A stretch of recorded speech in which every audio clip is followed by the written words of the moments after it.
tua graça, de aprender da tua palavra. Pai, pedimos que o Senhor venha nos guardar nesse momento, guardar a nossa vida, ilumina a nossa mente, para que possamos aprender da tua palavra, aprender os teus ensinamentos. Eu estou aqui com pessoas que têm fome por aprender, por conhecer da tua vontade, Senhor. Que venha ser muito mais do que uma aula, do que um estudo, que venha ser uma palavra dos céus ao nosso coração, para nos alimentar nessa semana que está entrando. Hoje é o último dia, do mês de junho. Nós clamamos, Pai, que a partir de amanhã, que nós possamos entrar esse mês de julho com este alimento que será dado agora. Essa é a minha oração e o meu pedido em nome de Jesus. Amém. Amém. Glória a Deus. Glória a Deus. Queridos, eu vou compartilhar com vocês essa imagem. Já está sendo compartilhado, vocês estão conseguindo ver, né? Uma árvore. Sim. Então tá bom. Então tá tudo certinho, ela tá nítida aí para vocês? Estão conseguindo ver certinho? Tá ok. Então é o seguinte, eu vou compartilhar com vocês essa imagem, uma imagem que inclusive eu tô compartilhando de antemão para vocês. Eu vou compartilhar ela com a igreja em uma futura pregação, uma determinada pregação, mas de antemão para vocês que são estudiosos e que estão aqui, que querem aprender da vontade, da palavra de Deus, já estou compartilhando de antemão para a gente fechar o assunto sobre pecado e irmos avançando. É logicamente que a gente não esgotou tudo que a gente tem para falar sobre pecado, é um assunto, é uma doutrina que às vezes a vida toda nós vamos estudar e a vida toda, eu mesmo, a vida toda estudo sobre isso. E até hoje, quando eu pego um livro, algum material para ler sobre, eu ainda aprendo. Assim é a Bíblia. A Bíblia a gente consegue pregar no mesmo versículo todos os dias do ano e sempre vamos ter uma mensagem, uma pregação diferente. Não é à toa que em todas as milhares de igrejas a mesma Bíblia é pregada, né? Muitas vezes a mesma passagem e mensagens, pregações são sempre produzidas. Então você percebe que a gente não consegue esgotar a profundidade da palavra de Deus devido logicamente, a ser palavra de Deus. Isso para mim é algo que já mostra como a Bíblia é sobrenatural. Ela é inesgotável na sua revelação. Sempre que a gente lê um texto bíblico, ele se aplica para a nossa vida e ele fala conosco. Né? Eu quero só, a nossa ideia aqui no estudo é passar alguns princípios iniciais. É introduzir os irmãos às doutrinas iniciais da fé cristã. E a primeira doutrina delas é a doutrina do pecado, que a gente falou na aula passada. O pecado, ele é aquilo que separou o homem de Deus no Éden. Eu vou levar para o púlpito da nossa igreja o texto de Gênesis 3, que é o texto que narra a queda do homem. Queda do quê, pastor? Queda do seu estado de natureza santa e plena. Adão e Eva, eles caem da glória de Deus. São destituídos da glória de Deus, diz Romanos 3:23. Então eles são separados de Deus, separados da vida, da fonte de vida. Imagina, eu sempre dou esse exemplo, e eu peço que vocês relembrem esse exemplo. Imagina esse celular que vocês estão agora. Esse celular, antes da queda do homem, ele estava conectado ao carregador, conectado à luz. Se você deixar um celular conectado na luz, o resto, por um ano, ele vai ficar ligado. Porque ele está sendo alimentado com vida, com energia, com luz, porque ele está ligado no carregador. Agora, tira o teu celular da luz. Talvez ele dure uma semana, ou talvez até menos. Uma hora ele vai morrer. A bateria vai acabando, e uma hora ela morre. A nossa vida é a mesma coisa. Quando Adão pecou e quando nós pecamos, nós desconectamos o nosso carregador da fonte da luz, que é Deus, da fonte de vida, que é Deus. O pecado, ele pegou e tirou, nos destituiu da glória de Deus, nos desconectou com Deus. Portanto, a gente começa a morrer em várias áreas, inclusive fisicamente. A nossa bateria vai acabando, né? Tem gente que já está aí com 40% de vida, com 50% de vida, né? Os mais jovens aí com 12% de vida. Ou seja, já foi 12%, depois já foi 50% e a bateria vai acabando. Até que chega uma hora que a pessoa falece. Por que ela falece? Por que ela morre? Porque ela não tem vida eterna. Porque ela não tem a vida, a fonte da vida que é Deus. Por isso que a gente fala na religião cristã que quando você aceita Jesus, você recebe vida eterna. João 3,16 fala o quê? Que Deus amou tanto o mundo que deu seu único filho para que todo aquele que nele crê não pereça, não morra, mas tenha a vida eterna. Olha que interessante. Jesus é esse que vem e nos liga, nos conecta com a fonte de vida, para que aquele que crê nele, conectado agora com a vida, não morra, não pereça, mas tenha a vida eterna. Então, isso é algo muito importante, muito necessário, é simples, mas é importante a gente entender.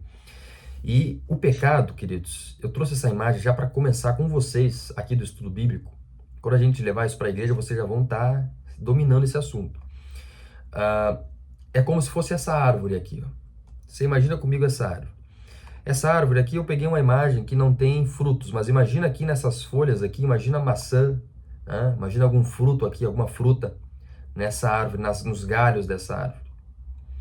Bom, cada fruto que você está imaginando aqui, imagina ela repleta de frutos. Cada fruto é um pecado. Ou, aliás, é um pecado não, perdão. Cada fruto é uma mazela, é um problema da humanidade. Então nós vamos ter aqui o fruto da infidelidade, nós vamos ter o fruto da agressão, nós vamos ter o fruto do abuso, nós vamos ter o fruto da depressão, nós vamos ter o fruto do câncer, nós vamos ter o fruto... Pensa, tudo que é desregulado na humanidade. Até mesmo a tua dor de cabeça é um fruto aqui. O Covid-19 é um outro fruto aqui. A gripe, essa gripe que a gente pega, o vírus da gripe, os vírus são frutos daqui. Deus não criou o mundo com vírus. Deus não criou o mundo com Covid. Deus não criou o mundo com essas mazelas que nós vemos hoje. A Bíblia diz que quando Deus criou o mundo, Ele criou um mundo muito bom. Então, isso tudo aqui que a gente vê de ruim na humanidade, pensa, e assim, não pensa só em coisas terríveis, não. A desavença que você tem com o teu pai, tua mãe, teu filho, tua filha ou teu cônjuge, é um fruto aqui. Essa desavença, a briga, o conflito, é um fruto que está aqui. É um fruto também, né? Algum pensamento errado é um fruto que está aqui. E assim vai. Todo choro, toda lágrima são frutos aqui em cima dessa árvore. Todavia, esses são apenas, o que eu falei para vocês, são sintomas que sinalizam para a raiz do problema. Qual que é a raiz do problema do ser humano? A raiz se chama pecado. O pecado é a raiz. E ele alimenta, ele se desdobra, ele culmina em todos esses outros problemas aqui. Mas tudo começa na raiz. Então, vou dar um exemplo para vocês. A depressão, que é fruto de uma palavra agressiva que uma pessoa recebe, que carrega aquilo, que desenvolve aquilo e que leva aquilo para o outro lado, para o outro caminho. É fruto do pecado que está aqui. O pecado original. O pecado de Adão. Enfim, o pecado que está na nossa natureza, na nossa raiz. A nossa natureza é pecaminosa. E esse pecado gera todos os problemas da humanidade. Da humanidade. Todos os problemas. Imagina qualquer problema da humanidade, qualquer coisa. Desemprego. Pensa no desemprego. Aqui. Falta de economia do país em colapso. Aqui. Fruto do pecado. Por que é fruto do pecado, pastor? Onde que está esse raciocínio? Por que a economia do Brasil está desse jeito? Por causa dos políticos corruptos. E a corrupção vem de onde? Vem do coração pecaminoso desses camaradas. Volta no pecado de novo. Tudo que você pensar de que está desregulado na vida, você percebe que se você pensar bem, vai cair aqui, ó. Aqui no pecado. E eu digo mais. Pensa em coisas mais simples ainda. Pensa num carro que funde o motor. Um carro mesmo, carro. Esse carro que a gente usa. Fundiu o motor porque o dono do carro esqueceu de colocar óleo. O que isso tem a ver, pastor, com o pecado? Ora, muito simples. O pecado ele afetou o ser humano em todos os níveis, inclusive na sua capacidade cognitiva. Por exemplo, esse camarada esqueceu de colocar óleo porque ele esqueceu. E essa limitação mental de esquecimento é fruto do pecado que opera nele. Muitos dizem, inclusive, que Adão, antes do pecado, ele era um ser que conseguia usar 100% da sua capacidade cerebral. E hoje, isso já é uma pesquisa um pouco antiga, né? Mas eu trago ela porque é a última que eu me inteirei. Nós usamos em torno de... Antigamente se falava 5%, né? Hoje a gente sabe que é bem mais. E que são várias áreas, que não é tão assim. Mas bem antigamente o pessoal dizia, ó, a gente só usa 5% do cérebro. Albert Einstein, ou aqueles gênios, né? Eles conseguiam usar 1% a mais do que os outros seres humanos. Mas a gente foi limitado na nossa capacidade cerebral. Claro que o que eu estou falando aqui já é um dado antigo, nós temos pesquisas mais novas que falam que não é tão assim também, né? Que a gente usa bem mais do que isso. Mas o fato é, o ponto principal é, nós somos afetados na nossa cognição, na nossa volição. O que é volição? Você sabe o que é volição? No português mesmo. Volição. Caso vocês não saibam, vamos aprender. Volição é vontade. Vontade vem de volição. Então você foi afetado na tua cognição. O que é cognição? Cognição, cogito, pensamento, né? Na tua mente. Você foi afetado pelo pecado na tua volição, na tua vontade. Vontade é corrompida. Você foi afetado pelo pecado na tua saúde física, no teu corpo. Por isso que a gente fica doente, por isso que a gente não cuida do corpo, por isso que a gente tem problemas, por isso que a gente está morrendo. Todos nós aqui estamos morrendo. Não sei se você já parou para pensar nisso. A morte está operando em todos nós. Todo mundo está adquirindo dores com o passar dos anos, rugas com o passar dos anos, problemas. Por quê? Porque a morte ela está operando, né? Em alguns é mais rápido, em outros é mais lento, mas a morte está operando. Então, para a gente fechar esse assunto, é preciso entender a dimensão do problema do pecado. O pecado, ele gera tudo aquilo que está desregulado no ser humano. Aí você diz assim, pastor, que problemão, né? Que problema, que situação que o ser humano se encontra. Não tem solução para isso? E aí, como é que fica agora? E como é que é? E agora, como é que a gente faz para sair dessa história, né? Deus proveu a solução. Deus desceu na terra e, como diz João 3,16, por exemplo, morreu numa cruz. A cruz de Jesus, ela abre as portas para você viver eternamente, ou seja, para você barrar o processo do pecado na sua vida. É por isso que depois da cruz, Paulo vai dizer que quem é cristão, a partir desse momento tem a mente de Cristo. Olha só a transformação. Romanos 12 diz, não vos conformeis com esse século, mas renovai-vos, aliás, transformai-vos pela renovação da vossa mente. A pessoa começa a ter uma mente sobrenaturalmente renovada, porque não é mais afetada pelo pecado. Adquire sabedoria para tomar decisões, né? A vontade que eu falei, né? A volição. Nós também temos a questão da volição habitando em nós. Então, a pessoa ela começa ali a ter vontades mais santas. Vontade de ir na igreja. Vontade de ler a Bíblia. Quando vocês eram do mundo, vocês tinham essa vontade? É uma vontade de estudar a palavra de Deus, de ler a Bíblia. O pessoal incrédulo não tem isso, né? Nesse sentido, né? Para aprender sobre Deus e tudo mais. Então isso é importante a gente entender, que Deus transforma o nosso ser, a nossa vontade, as nossas emoções. Ele resolve o problema do pecado. E quando isso acontece? Aliás, através do que isso acontece? Isso acontece através da lição 3 que nós vamos estudar na próxima oportunidade, que se chama arrependimento. O arrependimento, ele é a chave que te leva do estado de natureza pecaminoso para a nova vida que você tem em Cristo. Então, nós falamos sobre o pecado, nós vamos falar sobre a nova vida em Cristo, e na próxima oportunidade nós vamos falar sobre o meio. O que liga essas duas coisas para você mudar o teu estado de natureza, de um estado pecaminoso para uma nova vida em Cristo? É o arrependimento, né? essa porta de entrada para o reino dos céus. Arrependei-vos, porque é chegado o reino dos céus. João Batista pregou e Jesus pregou essa mesma mensagem. Então esse está sendo o nosso caminho, né, que a gente está conversando. A gente falou da primeira margem do rio, a margem de cá, que é a margem do pecado, onde todos os seres humanos nascem e estão. Todos os seres humanos estão na margem de cá, do pecado que vai para a perdição eterna, para o julgamento eterno.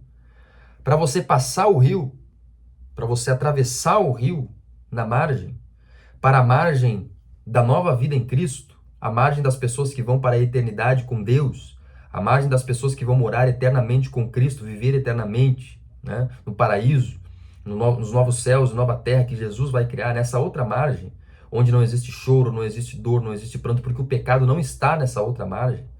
Você precisa então pegar o barco do arrependimento para que você possa fazer isso, tá bom? Então, só para a gente fechar essa questão do pecado. Eu tinha pedido para vocês anotarem alguma dúvida e tudo mais. Eu acho que de repente se alguém anotou, você pode me sinalizar. Se você tiver qualquer dúvida, você pode só sinalizar, levantar a mão ou alguma coisa assim, e eu passo a palavra para você fazer alguma pergunta, tá bom? Qualquer dúvida sobre o pecado, mesmo que seja na aula que vem, mesmo que seja em alguma outra aula, se você tiver uma dúvida da aula passada, você pode perguntar, que a gente vai estar aqui retirando em nome de Jesus. Queridos, nós falamos então sobre a lição 1 hoje, né? Aí nós vamos ler aqui então a passagem de hoje, que é 2 Coríntios, capítulo de número 5, versículo de número 17. 2 Coríntios, capítulo de número 5, versículo 17. Deixa eu compartilhar com vocês aqui a tela do nosso polígrafo. Aqui. Perfeito. Então, 2 Coríntios 5, 17. Diz assim a palavra de Deus. Portanto, se alguém está em Cristo, é nova criatura. As coisas antigas se passaram e eis que tudo se fez novo. Olha que interessante, né? Essa passagem maravilhosa. De tudo isso que eu falei, tem um portanto aqui, ó. Portanto, então, quando você se arrepende e passa para outra margem, você chegou em outra terra. Você está em Cristo. Pensa em Cristo aqui como o nome da outra margem, né? Então, antes você estava no pecado, no país chamado pecado. Você atravessou o rio, atravessou a margem. Podemos colocar essa água do rio como a água do batismo, né? E agora você está no país chamado Cristo. Você está em Cristo. Por isso que ele diz ali, ó, portanto, se alguém está em Cristo, está em Jesus, a Bíblia diz que é nova criatura. Ou seja, antes você foi criado à semelhança do pecado. Agora, quando você se converte a Jesus, você é criado novamente, com outra natureza, uma natureza espiritual. Acontece algo espiritual com a pessoa. É nova criatura. E tudo aquilo que era velho se passou, as coisas antigas se passaram. Você deixou na outra margem tudo que é do passado. Então deixa na outra margem as práticas antigas, os pensamentos antigos, as palavras antigas. O pastor Billy, antes de Cristo, tem que ficar lá do outro lado. E agora, nessa nova margem, a gente tem que assumir a natureza que nós recebemos de Deus, que é a nova natureza. Diz ali, ó, eis que tudo se fez novo. Absolutamente tudo se fez novo. Então, aqui a gente está falando do processo do Evangelho, né? Seguindo a nossa leitura aqui, o texto vai dizer assim, ó, quando se faz a declaração que Deus é o único Senhor e Salvador de sua vida, você está permitindo que Ele reine em sua vida, aceitando as mudanças, a nova identidade e deixando o velho homem para trás. É o que eu estava falando para vocês. Uma nova identidade, né? Você deve assumir uma nova vida. Não voltar às práticas erradas do velho homem, mas de agora em diante se tornar um guerreiro valente, lutando todos os dias contra as vontades e os desejos carnais. Por que você ainda precisa lutar contra eles? Porque Jesus ainda não voltou. Eu expliquei isso na aula passada para vocês. Antes da queda do homem, o pecado ele não estava nem presente e não tinha nem poder. Quando o homem peca, o pecado então ele está presente no ser humano. Você sente a presença dele aí dentro, da maldade. E ele também tem poder sobre o ser humano. Quando a pessoa se converte, o pecado ainda está presente, mas ele não tem mais poder. O poder do pecado sobre a sua vida é quebrado na cruz, mas ele ainda está presente, porque a tua natureza, o teu corpo ainda não foi glorificado. Nós estamos ainda, queridos, no processo de redenção de Deus. A redenção de Deus ainda não acabou, no sentido temporal. Ainda falta uma etapa para Deus restaurar todas as coisas. Que etapa é essa? A volta de Jesus. Quando Jesus voltar dos céus para arrebatar a sua igreja, Paulo diz que nós teremos corpos glorificados. Então, não só o poder do pecado já foi quebrado na cruz, mas então a presença do pecado vai ser retirada de nós. Então, como o pecado ainda está presente, nós temos que fazer o exercício de todos os dias lutar contra esses desejos carnais, sabendo que ele não tem mais poder sobre nós. Então é um trabalho diário de santificação, um processo que a pessoa vai melhorando, vai acertando. As pessoas do mundo, elas não entendem isso. Elas julgam os crentes no sentido de que, a camarada é crente, diz que é crente, mas segue mentindo, tá lá na igreja. Mas é óbvio que ele segue mentindo. Ninguém vira anjo depois que vira crente. Ninguém vira santarrão depois que vira crente. É óbvio que a pessoa segue com problemas. Eu sigo com problemas. A vida toda a gente vai ter defeitos que a gente vai ter que corrigir. Então, a igreja não é lugar de gente absolutamente perfeita. Muito pelo contrário. É lugar de gente imperfeita, lutando e matando suas imperfeições todos os dias. Então... E aí depende do processo de cada um. Então, se um irmão se batizou agora, entrou para a igreja agora, ele vai ter um longo processo para ir vencendo o pecado aos poucos. Eu percebo que às vezes os próprios crentes não têm paciência com os novos na fé. Mas o camarada é novo na fé. Às vezes a pessoa se batiza numa igreja que nem ensina a palavra, e aí ele fica 10 anos naquela igreja sem crescer na sua maturidade, com os mesmos pecados, com os mesmos problemas. Por quê? Porque a pessoa nasceu de novo, agora ela tem que entrar num processo de santificação. Um processo que vai culminar somente nos céus. Então, isso também faz a gente exercitar a nossa misericórdia, o nosso perdão. Jesus falou que nós devemos perdoar os nossos irmãos inúmeras vezes, incontáveis vezes, 70 vezes 7, que é uma metáfora para dizer, olha, não conta, não faz conta. Você perdoa quantas vezes ele precisar de perdão, porque as pessoas ainda estão lutando, vão errar. Mas elas vão lutando. O importante é que exista progresso. Então, agora, aqui é importante, agora a sua força não está mais no seu braço, e sim no seu joelho, em oração e adoração a Deus, pois somente assim conseguirás vencer o velho homem e a natureza carnal. Interessante essa frase, né? A sua força não é mais no seu braço, mas no seu joelho. Ou seja, na oração. Bom, eu vou passar um pouquinho aqui a parte do texto aqui, porque o nosso tempo aqui é limitado na gravação, o nosso plano aqui, então eu vou passar um pouquinho o texto para a gente conseguir falar sobre, pelo menos mais esse parágrafo aqui. A gente agora é 8h24, isso, falta alguns minutos ainda para as 8h30, que é o meu combinado com vocês, A gente fazia até as 8h30. Então, olha o que diz aqui. A partir do novo nascimento em Cristo, você liga o seu espírito ao espírito dele, pois estavas morto e eras escravo. Mas em Cristo você tem vida e é liberto. Pois assim como ele é celestial, nele você se torna celestial. Aqui, queridos, ele está falando algo que eu já tinha explicado para vocês naquele exemplo, naquela metáfora que eu criei para explicar o Evangelho. Você se liga ao Espírito de Cristo, porque você estava morto, mas em Cristo você tem vida. A metáfora que eu estou falando é a do celular. Você se liga na luz, você se converte, o carregador, bum, liga de novo. Aí agora você começa a ter vida com o teu espírito ligado no Espírito de Jesus. Então perceba que é uma dinâmica espiritual que acontece no cristão. Para você ter uma nova vida em Cristo, em espírito e em verdade, deve se esvaziar de si mesmo e deixar que Deus, de agora em diante, comande sua vida, mortificando as vontades da carne. Romanos 8, do 10 ao 11.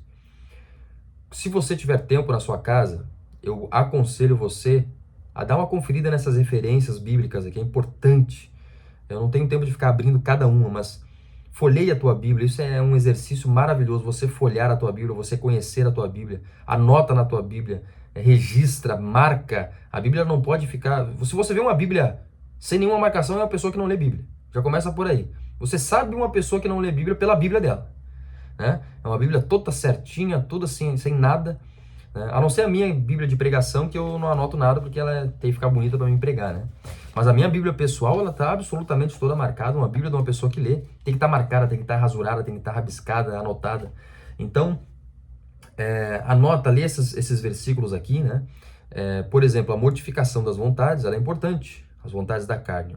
Pois o espírito peleja contra a carne, e a carne guerreia contra o espírito. Romanos 8, do 13 ao 14. Aqui vai uma mensagem de motivação para todos nós, queridos, nessa semana e para esse mês de julho.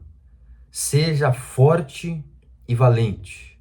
Então, para todos nós que estamos aqui, o Lucas, a Paola, a Daiane, a irmã Gladys, a Amanda, todos nós, sejamos fortes, sejamos valentes, entremos nesse ano com força, com esperança, com fé, para que a gente possa viver o que Deus quer que nós vivamos.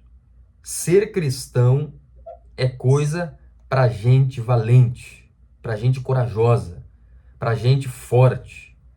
Quem não tem força, não tem coragem para ser cristão, nem consegue ser cristão, porque o cristão tem que lutar contra os seus próprios desejos. A pessoa que já não quer muito, ela já vai abandonar, porque ela já quer, vamos jogar pro pecado mesmo, eu não consigo e tudo mais, e a pessoa larga o barco na hora. O cristão não, ele tem que ser valente, ele tem que ser forte, lutar contra seus desejos, lutar contra seus impulsos. Amém? Então, leve essa palavra para o teu mês de julho. Seja forte, seja valente, né? Toda vez que sentires ao contrário a vontade de Deus, ajoelhe-se, clame a Ele e Ele te ouvirá. Então clame a Jesus. Vamos entrar nesse mês de julho clamando a Jesus. Quando vier um pensamento que você não concorda, você clama pelo sangue de Jesus. Há poder no sangue de Jesus. Ora, clama por Ele, coloca um louvor, faça algo, se movimente, né? Então aqui ele dá alguns conselhos que caracterizarão sua nova vida em Cristo. Então o crente, ele tem que viver isso daqui, alguns conselhos. Primeiro, fale com Deus todos os dias através da oração. A oração tem que ser diária. Eu vou apenas bater esses conceitos, vou aprofundar cada um deles na aula que vem, para a gente fechar essa lição. Então, fale com Deus todos os dias na oração. Ore hoje, ore amanhã, ore depois de amanhã. A oração ela tem que ser diária. Leia a Bíblia diariamente. Também a leitura da Bíblia ela tem que ser diária. Por quê? Porque oração e leitura bíblica é que nem alimento, é que nem comida. Você não almoça hoje, e aí fica 2 dias, depois só almoça na quinta-feira. Não. Você almoça todos os dias. Porque o almoço traz nutriente para você. O alimento. A oração e a leitura bíblica é a mesma coisa. Quando você negligencia essas duas coisas, você acaba passando fome espiritual. Tem gente que está desnutrido espiritualmente. Por quê? Por causa da falta desses 2 alimentos aqui. Então, os irmãos do nosso estudo bíblico, nossa igreja, vamos ser pessoas que leem a Bíblia todo dia, que oram todo dia. Eu sei que não é fácil, mas é uma questão de hábito também, né? Eu sei que não é fácil. Ler a Bíblia não é uma tarefa que você faz de uma maneira assim, passeando, né? Como se fosse assistir um filme. Claro que não. Assistir um filme é uma coisa, ler a Bíblia é outra. Todavia, também é um hábito. Assim como caminhar não é fácil, assim como ir na academia não é fácil, assim como ler qualquer outro livro não é fácil. Mas se você pegar o hábito e o costume, você já faz quase que automaticamente, né? Vá à igreja, terceiro ponto, né? Isso aqui a gente não tem nem o que falar, os irmãos são aí bem assíduos na igreja, né? Estar na igreja, presente nos cultos é importante. Então não perca os cultos e tudo mais, as reuniões. Os irmãos aí estão sempre presentes, é muito bom isso, né? São pessoas que estão sempre aí, alguns dos irmãos, não todos, muitos faltam, muitos oscilam, e isso é ruim para a vida deles mesmos, né? E fale do seu testemunho para outras pessoas. Testemunhar. Essa quarta aqui falta para muita gente, muito cristão. Então, se uma pessoa já chega para você dizendo que está com um problema no casamento, você já é a porta escancarada para você dizer, olha, eu tinha um problema, ou eu vivi algo parecido, conheci alguém que viveu algo parecido, mas eu posso te dar a solução. Vai na igreja comigo, vamos lá. Sexta-feira tem culto, domingo tem culto. Se você quiser, o pastor vem visitar, entendeu? Testemunhar para as pessoas, oferecer para as pessoas a solução. Que tipo de pessoa você seria se você caminhasse com a solução e não oferecesse para quem está precisando, né? Caminhar com a cura do câncer, e aí você vê um monte de pessoa com câncer à sua volta e não oferece a cura do câncer para a pessoa. Estou usando aqui o exemplo do câncer como uma doença que tem problema ali, que é difícil de curar. Então é só um exemplo que eu estou usando para dizer para vocês, vocês estão com a solução da humanidade. Tem que oferecer, tem que convidar. Ah, mas não vai aceitar, mas vai que aceite. Se o Espírito Santo tocar nessa pessoa. Não aceitou na primeira, mas pode aceitar na terceira. Não aceitou hoje porque hoje está tudo bem, mas daqui a 2 meses pode estar tudo mal com essa pessoa. E se você convidar de novo, aí ela aceita. Né? Em 2 meses a pessoa pode sofrer algo, passar por uma situação na vida dela que eu já vivi isso. Né? Pessoas que eu convidei, estava tudo certo na vida delas, tudo ajustado. Mas aí depois de 6 meses, a vida em 6 meses virou de cabeça para baixo. Quando eu fiz um segundo convite, a pessoa veio sem pestanejar. Então, mantenha sempre o teu testemunho. O que é o testemunho? É aquilo que você está vivendo. Vivo para que outras pessoas possam participar também. Amém? Amém. Queridos, então sendo bem pontual aqui, né? Eu gostaria de pedir que vocês fizessem os exercícios para quem já não fez, né? E para você que já fez, que Deus lhe abençoe. A maioria, todos vocês fizeram os exercícios ou teve gente que não fez? Já fiz. Já fiz também. Já fiz. Eu tô fazendo ainda. Amém. Vocês fizeram? Então, o que vocês marcaram na número 1 aí? São só 5 questões, vamos corrigir aí. Na número 1, só o número 1, vamos ver. O que vocês marcaram? Escreva certo ou errado. Em Cristo sou nova criatura. Certo. Em Cristo continuo sendo velho homem. Errado, né? Em Cristo tudo se faz novo. Certo. Certo. É um exercício simples, mas é um exercício importante, porque ele sedimenta na nossa vida, né? Segundo Efésios 1:4, quando fostes escolhidos. Quando é que Deus nos escolheu, queridos, para a salvação?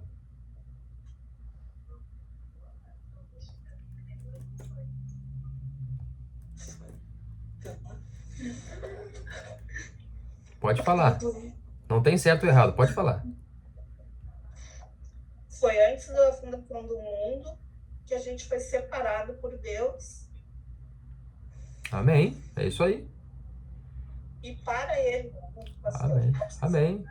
Tá certo. Exatamente. Efésios 1:4. Deus nos escolheu antes da fundação do mundo. Esse verso é maravilhoso. Deus escolheu a irmã Gladys, Deus escolheu o Lucas, Deus escolheu a Daiane e a Amanda para estarem aqui antes da fundação do mundo. Isso é uma doutrina. Ser livre em Cristo Jesus. Amém. É isso aí. E é uma doutrina que eu vou ensinando, mas é uma doutrina que ela é mais avançada. Então eu vou deixar para depois. Mas é maravilhoso você saber isso, né? Que Deus escolheu você para estar aqui. Segundo Romanos 8:1, você deve andar segundo o Espírito e não segundo a carne. Né? A carne é sinônimo de desejos, né? Quando a Bíblia fala de carne, é uma metáfora para falar do nossos desejos carnais, nossa carnalidade, nossos desejos maus. Isso que a Bíblia chama de carne, né? É a carnalidade. Eu vou ler aqui a número 5, que eu acho importante. Ó. Como você deve andar agora que aceitou a Cristo, segundo Romanos 8, do 13 ao 14. Os irmãos fizeram essa 5? Sendo forte. Irmã Gladys, é isso aí. A Amanda falou alguma coisa? Pois aqueles que são guiados pelo Espírito de Deus são filhos de Deus.